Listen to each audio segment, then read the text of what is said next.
Hello everyone, it's me Coral. Welcome back to my channel. Since it is the Halloween season, I really wanted to recommend some spooky reading, maybe some things I haven't talked to death already. So, because there are like lots and lots of horror books I've really loved, especially recently, but obviously since I love them, I talk about them a lot, and I'm just like trying not to talk about the same ones over and over. So here's just a couple that I like, that I feel like I haven't talked about a whole lot. So hopefully these will be some good recommendations for you guys. The first one here is a classic, and that is The Exorcist by William Peter Blatty. I really think that all horror lovers should try this book out. There is a reason that it's a classic, and I think it's one that really holds up, especially I've realized in reading more vintage horror books recently that like they aren't all good. But this one is. This one's really good. And there's a reason why it inspired like one of the most well-known horror movies of all time. It's a good one, and it's spooky, and if you think that you got everything just from watching the movie, I promise you haven't. The book does, you know, bring something new to the table, and it's one that you definitely shouldn't miss out on.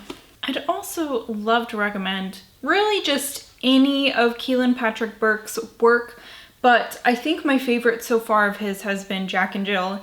And this one just has some really haunting imagery. The end just kind of like sucks the air out of your lungs, and it's hard hitting and it's spooky, and it is short and sweet. Despite the heavy content, it does zip by pretty fast.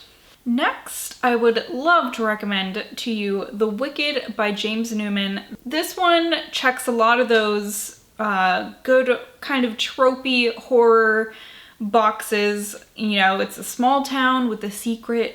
It's a family with kind of a haunted past. There's a demon, like an ancient evil, haunting this town, and it's just really good. It reminded me a lot of like a good 80s horror movie, although I don't think this takes place in the... I can't remember if it takes place in the 80s or not. I feel like it doesn't. But maybe it does. Oh no, 2002. So not quite the 80s at all.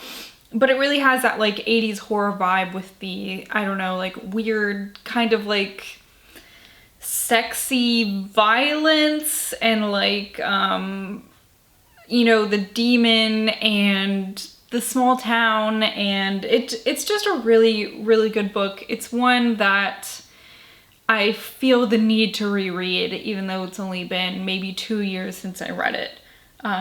Definitely don't miss out on this one either. Okay, the next two are collections, which I think are great for, I don't know, just a small little snippet of spooky throughout your day. The first one here is one that I read recently. This is Something Borrowed, Something Blood-Soaked by Krista Carmen. And like, I think there was only like one story in here that it's not even that it was bad, I just like didn't like it as much as the other ones. A lot of these stories were so good and twisty and weird, and Krista really writes beautifully. A lot of her writing kind of reminds me of Christy DeMeester's, how it's, I don't know, it just feels nice in your brain when you're reading it. It's like almost floral and pretty writing, but she's writing about really, you know, spooky, gory stuff. I think my favorite story in here, what was it called? Lady of the Flies, and it was just really, it was a good one. So if you pick this up, definitely look for Lady of the Flies. That's my favorite book, and I think, or my favorite story, and I think that's what this cover picture depicts. So if you're wondering what's going on with the cover, maybe read Lady of the Flies. The second one is We Should Have Left Well Enough Alone by Ronald Malfi. This is another short story collection, and a lot like Krista Carmen's collection, Something Borrowed, Something Blood-Soaked, there is like not... I can't think of one single story in here that I genuinely disliked, which doesn't happen so much for me with anthologies and short story collections. But this one was so good. I just flipped through here to look at the table of contents, and then I didn't. I think my favorite one, okay, well, the first story, The Dinner Party, just like kind of knocks you off your feet right away. I also really loved Housewarming. I think that's probably my favorite, but also The Dinner Party is good, and The Jumping Sharks of Dyer Island, and I don't know, there's just so many good ones. Definitely don't miss out on this one either. Don't miss out on any of these. If I thought you should miss out on them, I wouldn't be recommending them.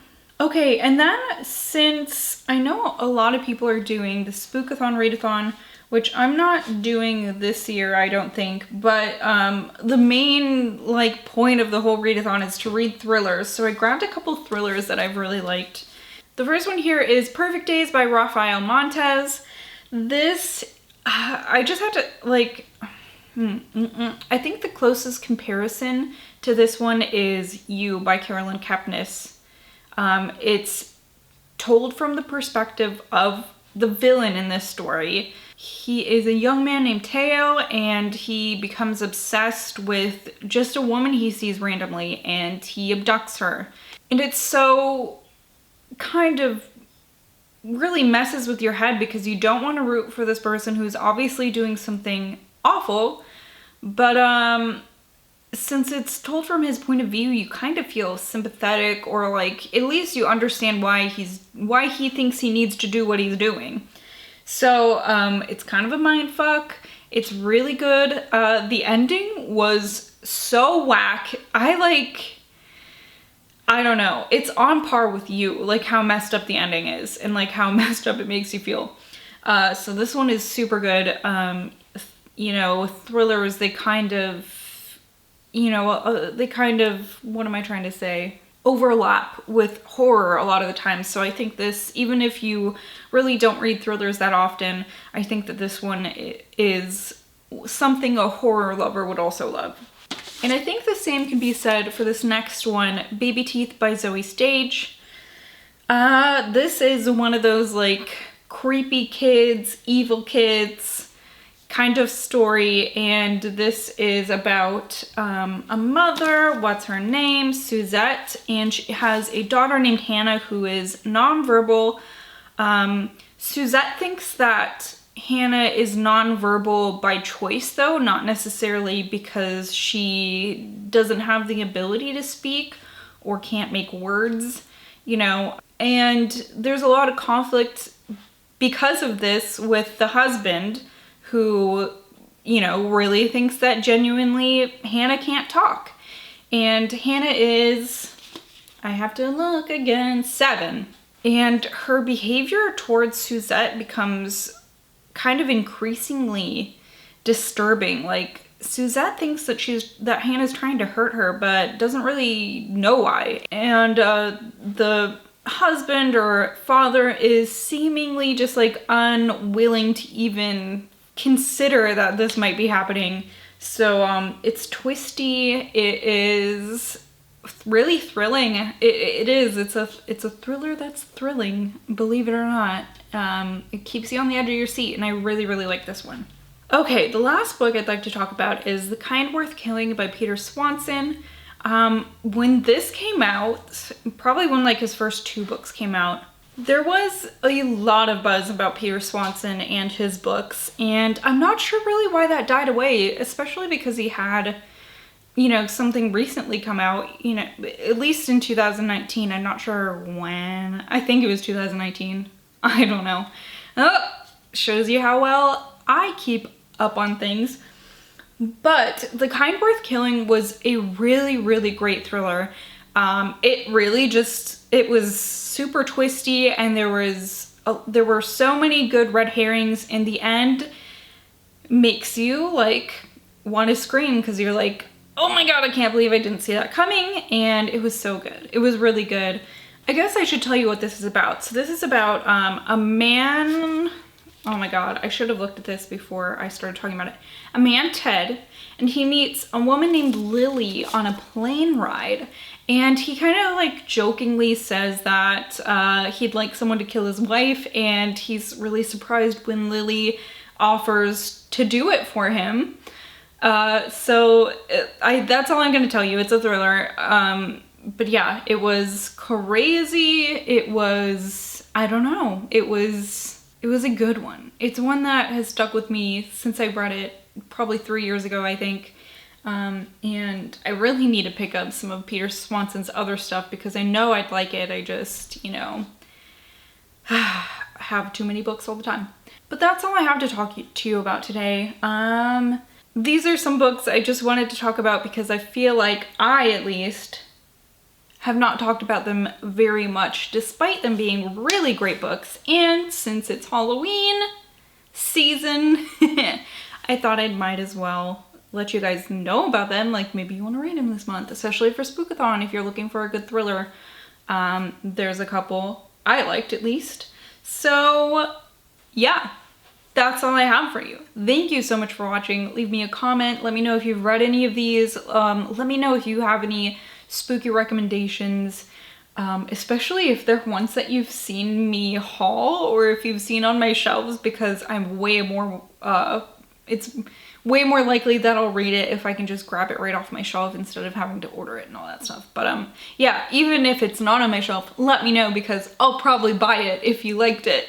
Thanks so much for watching, like I said. I hope you guys have a super spooky week, and I will be back with another video very soon. But until then, I will see you later.